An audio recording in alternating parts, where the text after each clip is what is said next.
બપોરે જમવા બેઠી, ઓલા બેનનો ફોન, ઓસ્ટ્રેલિયા ગયા હતા. તો એ કે દીકરાને ઘરે કાંઈ કામ આમ કરતી તમારો સત્સંગ જોયો. મારો દીકરો સાંભળવા માંડ્યો, હું સાંભળવા. આજે તમને એટલે ફોન કર્યો કે મારા પિયરમાંય કોઈ વૈષ્ણવ ને, મારા સાસરીમાંય કોઈ વૈષ્ણવ ને, અને આજ મારા ઘરે ઠાકોરજી પુષ્ટ થઈને આવ્યા ઈલાંડે. મેં કીધું વાત તો યશોદામાં બની ગઈ, તો ગોકુળના લાલાની માં, એને હરખથી રડવું આવી ગયું. ઈલાંટી મારો તો જન્મારો સફળ થઈ ગયો. તો વલ્લભ ક્યાંથી દેવી જીવને શોધીને ઠાકોરજી પધરાવી દે છે. આપણે ત્રિલોકના નાથ પધરાવેલી લાયકાત નથી, પણ આપણા વલ્લભની કૃપાથી ને આપણે જેમ રાખીએ એમ આપણા ઠાકોરજી રહે છે, આપણા વશમાં છે. આ વ્રજમાં જાય તો સવારે 7:30 વાગ્યામાં બધે જવાનું હોય.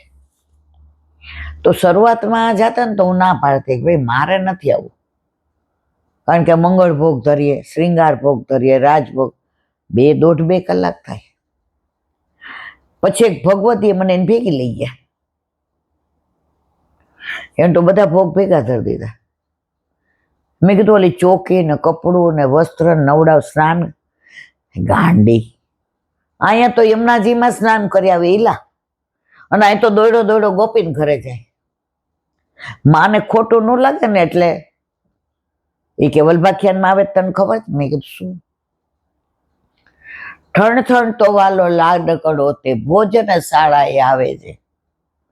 પછી આવે છે રાધા અધર સુતા વિના પીવું ને બીજું તે કાંઈ નવ જો પ્રભુને રાધાજીના અધર કાંઈ બીજું લાઈન આવે છે, માતાનું મન રંજવા વાલો આરોગ્ય બહુ સ્વાદેજી. ભાવે છે ભલે, માએ જે પ્રેમથી બનાવ્યું છે, વાત્સલ્ય, મમતા, તો એ ભાવથી આરોગે છે. પણ દોયડા ક્યાં જાય છે? પછીની કડીમાં આવે છે બીડી કર લે. જે બીડા બનાવ્યા હતા ને એ મોઢામાં નથી મૂકતા, કરમાં હાથમાં લે છે. તો ગોપાલદાસ અહીં કહેવા માંગે છે કે માના ઘરે આરોગીને બીડા આરોગી લે તો ત્યાં પછી શું જમે, શું આરોગે? અને ત્યાં રાધાજીના ઝાંઝરનો અવાજ સંભળાય કે આટલી અવેર કાં કરી? એટલે માં કે છે લે લાલા બીડું તો આરોગ. તે આરોગ્ય લીધું હોય તો આ બીડું મુખમાં મૂક. હા લાવું માં મુખમાં મૂકી દો. માં મુખમાં મૂકવા જતા હોય હાથમાં લઈ લે છે. બીડી કર ધર લે. વાંચજો બધાય, આ વલ્ભાખ્યાનમાં છે. ગોપાલદાસને આ લીલાનું દર્શન થાય છે મારા વાલા. હાથમાં લઈને જાય છે, બીડા આરોગી લે, ત્યાં પછી આરોગાય નહીં. અને રાધાજી પાસે જઈને બીડા સાઈડમાં મૂકીને રાધા અધર સુધા વિના પીયું ને બીજું તે કાંઈ નવ ભા. પછી બીડા બે જણા એકબીજાને, ઠાકોરજી રાધાજીના રોગ આવે છે અને રાધાજી ઠાકોરજીના રોગ આવે છે. ગોપાલદાસને આ લીલાના દર્શન થાય છે અને ગાય છે. આ કોઈ બનાવેલું વલ્ભાખ્યાન નથી. તમે વલ્ભાખ્યાન જુઓ, અષ્ટસખાના કીર્તન, એમાં સેવા બધી શીખવાડી દે છે. ઘણા મને ઓલું બનાવે, એલા બેન અમને કાંઈ આવડે નહીં ને એટલે અમે પેલા બધું શીખી લઈએ, પછી ઠાકોરજી પધરાવીએ. હવે એક બેન 3-4 વાર મને મળ્યા ને 3-4 વાર આ જ વસ્તુ કે બધું શીખી લઉં ને ઈલા બેન. પછી હમણાં મને મળ્યા એટલે મેં અહીંયા આવો. મેં તમે લગ્ન કરો પછી તમે એમ કહો છો કે કોકના છોકરાને ગોદમાં લઉં, એને નવડાવવું, એને આંજણ આંજવું, એના વાળ ઓળાવવું, એને તેલ નાખવું, એને ઘોડિયામાં નાખવું, એની લોરી ગાવ, પછી ભલે માર બાળક થાય, એવું કરો છો? હે એવું હોય લાબેન? મેં કીધું પેલા તો 14-15 વર્ષે પરણાવી દેતા, અને 17-18 વર્ષે તો માં બનતી દીકરી. કોઈ શીખવાડતું હતું? અને તોય કેવું છોકરાનું છે. જો લૌકિકમાંય મારા વાલા કોઈ નહોતું શીખવાડતું. અને પેલું બાળક, મને તો બરાબર યાદ, પિન્ટુ રોવે તો હું હારવાર રો. પેલું બાળક અને હું નાની, એટલે બાપુજી બૂમો પાડે, આ તમે પિન્ટુ ન્યારે હું રોવો છો બેટા? મેં તો બાપુજી છાનો નથી રહેતો. એ કે પેટમાં દુખતું હશે, હિંગ લઈ સેજ ગરમ કરીને લૂંટીને આજુબાજુ કરી દો, અને હાચે એવું કરીએ તો રમવા માંડે. મને કે બેટા તું સાંભળ, બાળક તો બોલશે નહીં ને, એટલે ત્યાં સુધી કાંઈ ભૂખ લાગશે તોય રોશે, ભીનું થશે તોય રોશે, પેટમાં દુખશે તોય રોશે, અને બહુ રોશે ને તો એનું ગળું તાળું બળશે ને તોય રોશે. એમાં તું કેમ રોવે ભેગી? તો પહેલી વાર માં બનીએ તો બધું એને મેળાએ શીખી જાય છે ને. તમારા વાલા આપણા ઘરે પ્રભુ પધારે ને બધું શીખવાડી દે છે. મારા જેવી બોતડી દુનિયામાં કોઈ નહીં, આજની તારીખમાં પણ પ્રભુ સાક્ષાત છે, અને ખરેખર હાથ પકડી શીખવાડે છે. એમાં કોઈ શંકાને સ્થાન નથી. મારો પોતાનો સ્વ અનુભવ છે. અને એટલે જ તૃપ્તિને મારે કાયમ ઝઘડા થાય છે ના, ચલ સખી સોત ને કે ઘર જઈએ, માન ઘટે તો કહા ઘટે, પીયું કે દર્શન તો પઈએ. મમ્મી તમે આટલી વાર વ્રજમાં, ચંપારણ, કોઈ દિવસ ઠાકોરજી અમારી ઉપર વિશ્વાસ રાખો છો? મેં તો બેટા મારથી થાય. એ કે નહીં, આ વખતે તમે લઈ જાઓ તો ઝઘડો જ થશે, કારણ કે ગંગાસાગર જાવ ત્યાં તમારે 4-4:30 નીકળવાનું, જગન્નાથપુરી તમારે ચંપારણમાં સચવાય. તો તમને મારા પર વિશ્વાસ નથી કે હું તમે ભલે પ્રેમ કરો છો, કદાચ હું નહીં કરી શકું, પણ મમ્મી હું સાચવીશ તો ખરી છે. વલ્લભે તમારા ઉપર વિશ્વાસ મૂક્યો, તમે મારા ઉપર મૂકો ને.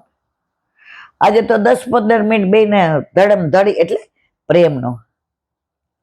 મેં કીધું ચલ તું જીતી ને હું હારી. રીમા કે લાંટી મારે તો કાન સાંભળવા તૈયાર નથી, કારણ કે તમારું પેલું વાક્ય હોય, રીમા આપણે પ્રભુને પધરાવી જવા છે, તો પીછવાઈ ને ચારીજી ને બંટાજી ને નેવડો ને એ બધું હું લઈશ. તું પેલું દૂધ માટેનો ડોલ છું ને નાની વાડકી ને એવું બધું લઈશ. આજ પહેલી વાર તમારો ફોન આવ્યો તો તમે એમ કીધું, રીમા આપણે હારી ગયા, તૃપ્તિ જીતી ગઈ, પણ કોક વાર હારવામાં મજા છે.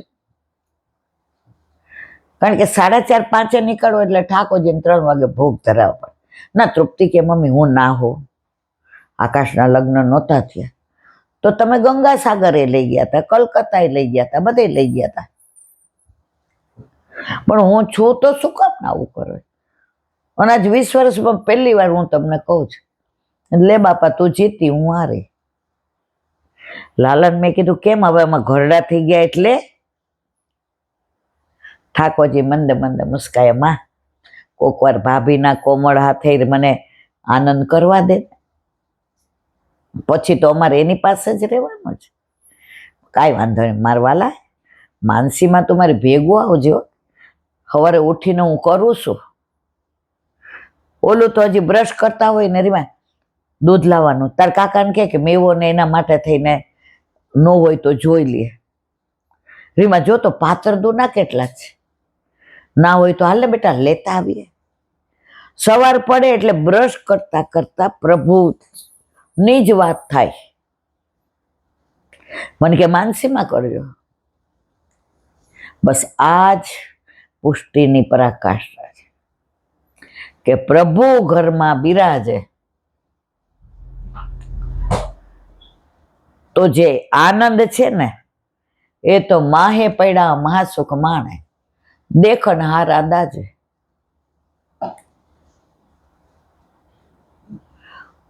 અને ઘરમાં પ્રભુ બિરાજતા હોય ને તો મન મોટું રાખવું,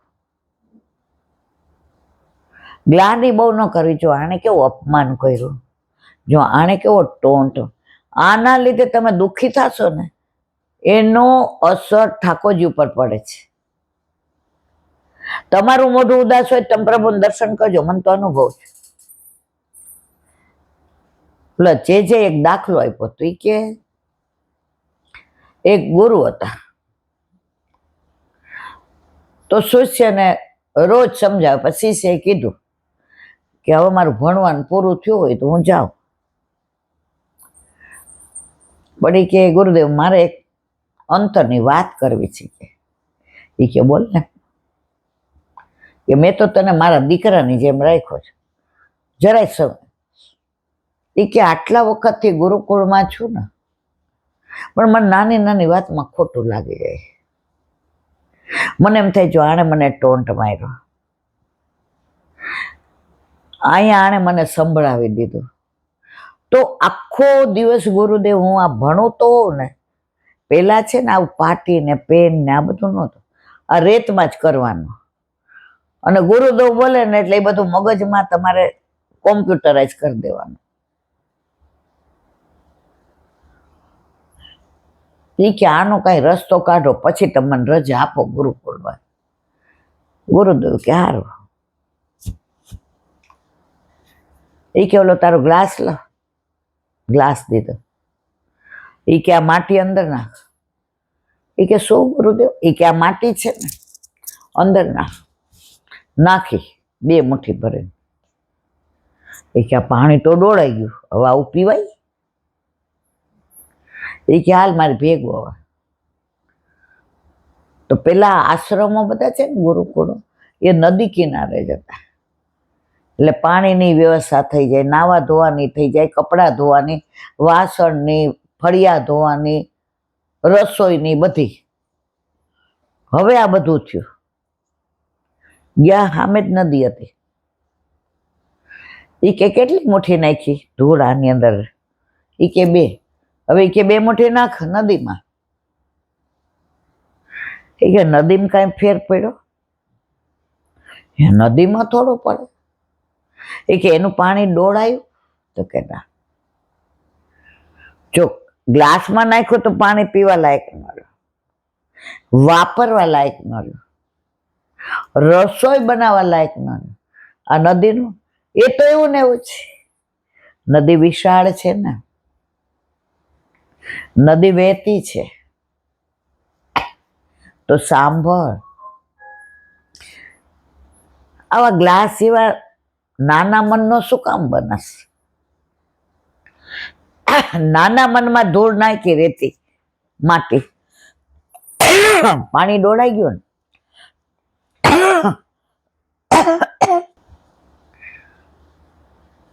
આ નદીમાં નાખ્યું તો નદીને કાંઈ ફેર પડ્યો? કેવી વહે છે? આ જળકામમાં આવે ને નદીનું, એ તો આવે ને. નદી જેવો બન, ખાબોચિયા જેવો નહીં. કોઈ ટોન્ટ માર્યો ત્યાંથી વિચારને આગળ લઈ જા. કોઈ સંભળાયું હસીને લઈ લે.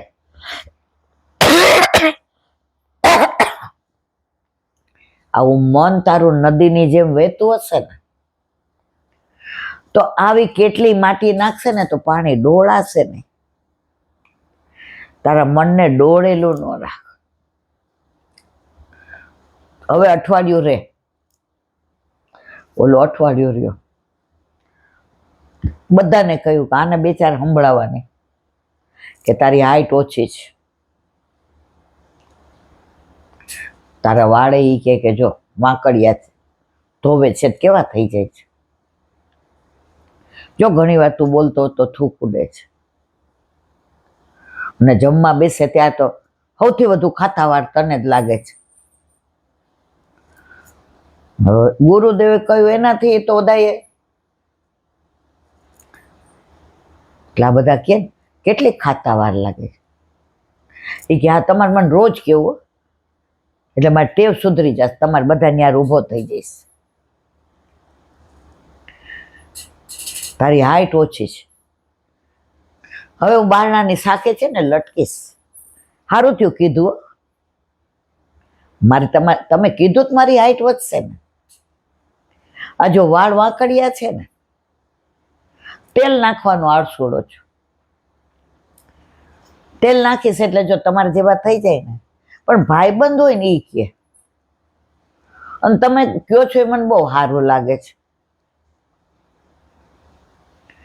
અઠવાડિયા પછી ગુરુદેવે બોલાવ્યો કે મને ખબર નહોતી કે તારા ઉપર આ ઉપદેશની આટલી અસર થશે. તે તો દરેક, જો આમાં ખરાબ રીતે લેવાય, ભલે અમે નિચાર્યા, તમારે શું, ઓલા તો વયા જશે, તમારી આ સંબંધ બગાડી, તમારું મન વ્યગ્ર થઈ જશે, ભલે મારા વાળમાં કડિયા રહ્યા, તમારું અમે ચાવી ચાવીને ખાઈએ એટલે અમને વાર લાગે ખાતા. અને દરેકને પોઝિટિવ લીધું. જ્યારે એને વિદાય આપી ત્યારે બધા શિષ્યો જે નવા આવ્યા હતા, ગુરુદેવ બધાની આંખમાં પાણી. એટલું જ નહીં, જે ગાયોને દોતો હતો ને, જે બછરાને પેલા ધવડાવતો હતો ગાયોને, એ દિવસે કોઈ ઘાસ મોઢામાં ન નાખે, બછરા હોય આંચલ મોઢામાં ન લીધું. એટલો વિરહ થયો. તો ગુરુદેવે એ જ કહ્યું, જીવનમાં જેટલા પોઝિટિવ બનશો ને, એટલી તમને ભક્તિ કરવાનો આનંદ આવશે, એટલું તમને જીવવાનો આનંદ આવશે, એટલા 5 વાર તમને પૂછાશે. આજે જેણે ગુસ્સો કર્યો હોય ને એની સામે તમે ના કરો ને, એના મનમાં બહુ જ અફસોસ થાય. પણ તમે સામે સંભળાવીને પછી શું કહો, જોયું એને એક તો આપણે બે, હજી એને ખબર નથી હું એને સંભળાવી શકું. જો આમાં નુકસાન જેણે ગુસ્સો કર્યો એને જ જાય છે, આપણને નથી જાતું. અને એકવાર આપણો સ્વભાવ નેગેટિવ થઈ ગયો ને, પછી જેનો વાંક ન હોય ને એનામાં નેગેટિવ દેખાય. અમારો પોતાનો અનુભવ છે. નોકરી કરતી ત્યારે ઓલું થાકીને આવે ને, એટલે ઘરમાં કોક કાંઈક બોલે ને, તરત કહું કે જાઓ ને નોકરી કરવા, ખબર પડે આ અહમ બોલતું હતું. આ પ્રભુ ઘરમાં પધાર્યા ને, અહમ તો ઓગળી ગયો. પણ બધાને અનુકૂળ આપણે થવા માંડ્યા તો બધા આપણને સાનુકૂળ થઈ ગયા. એટલે મનમાં એ જ રાખવાનું કે મારે કોઈનું ખોટું લગાડવું નથી. હા થાય, પણ એનો જવાબ શું છે? મૌન. આમાં માણસને અફસોસ થાય ગુસ્સો કર્યાનો, ટોન્ટ માર્યાનો, સંભળાવવાનો. એ પ્રભુ એટલી સહન શક્તિ આપશે. અને સંતોષ. એક ગામમાં એક વૈદ રહેતા હતા. હવે એના ઘરે 8 આમની સેવા, અને વૈદમાં એટલો ગોલ્ડ મેડાલિસ્ટ, એટલે પેલા એવા ગોલ્ડ મેડાલિસ્ટ નહોતા, પણ એવું કહેવાય કે વૈદની તોલે કોઈ ન આવે.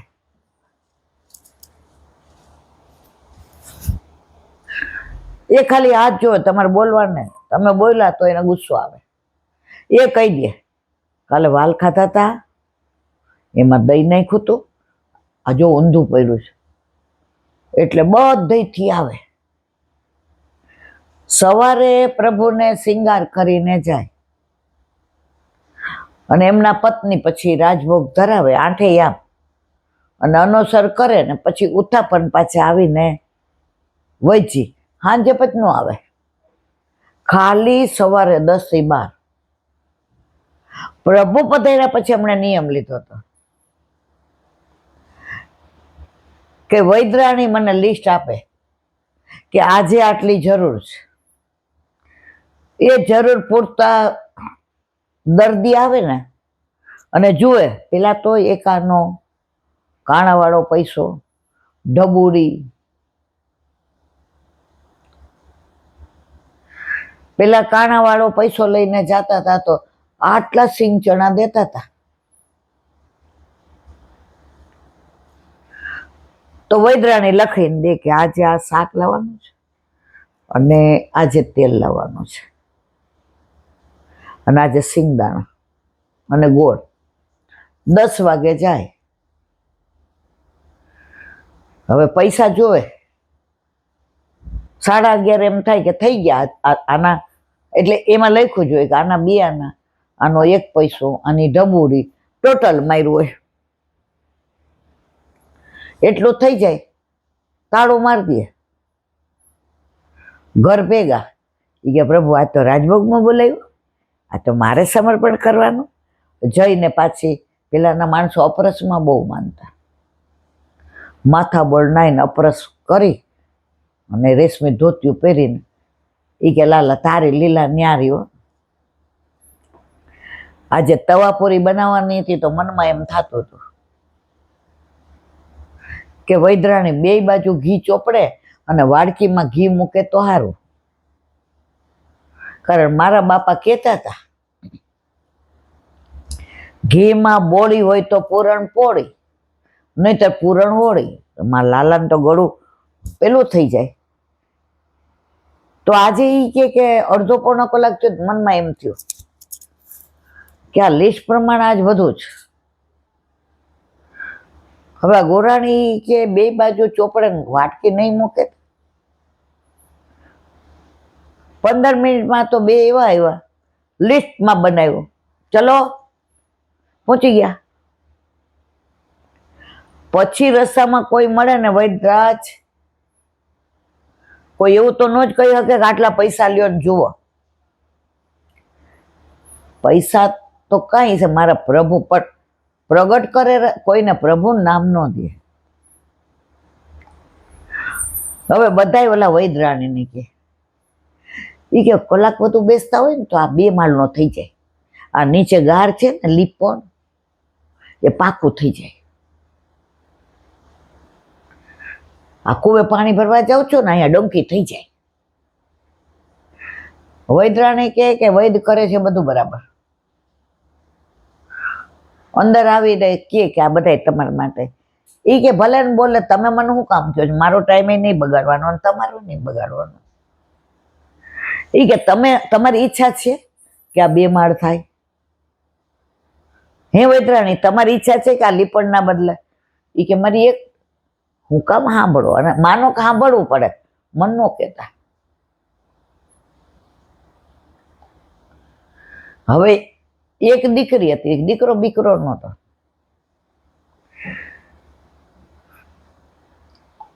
હવે દીકરીનું માગવું એવી જગ્યાએથી આવ્યું કે ધામધૂમથી કરીએ તો આ જોઈએ, મંજીભાઈ વિના હાલે ને. તો વૈદ્યરાણી એ દિવસે લખ્યો દીકરીના લગ્નની બધી પરાત ને બધું લાવવાનું, વાસણ ને. એટલે ત્યાં સુધી બેઠા રહેજો.